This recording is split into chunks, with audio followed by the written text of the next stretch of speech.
Welcome to Sunday School Daily Home Bible Readings. I do not own the rights to this music. Today's topic is restoring the sanctity of the Sabbath. It's coming out of Nehemiah chapter 13, verses 15 through 22.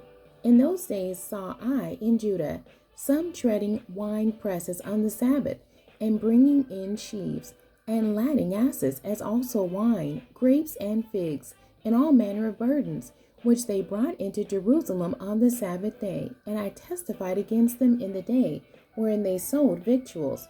There dwelt men of Tyre also therein, which brought fish and all manner of ware, and sold on the Sabbath unto the children of Judah, and in Jerusalem. Then I contended with the nobles of Judah, and said unto them, What evil thing is this that ye do, and profane the Sabbath day?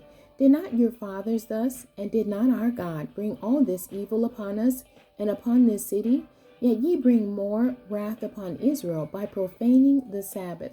And it came to pass that when the gates of Jerusalem began to be dark before the Sabbath, I commanded that the gates should be shut, and charged that they should not be opened till after the Sabbath. And some of my servants set I at the gates, that there should no burden be brought in on the Sabbath day. So the merchants and sellers of all kind of ware lodged without Jerusalem once or twice. Then I testified against them, and said unto them, Why lodge ye about the wall? If ye do so again, I will lay hands on you. From that time forth came they no more on the Sabbath. And I commanded the Levites that they should cleanse themselves, and that they should come and keep the gates, to sanctify the Sabbath day. Remember me, O my God, concerning this also, and spare me according to the greatness of thy mercy.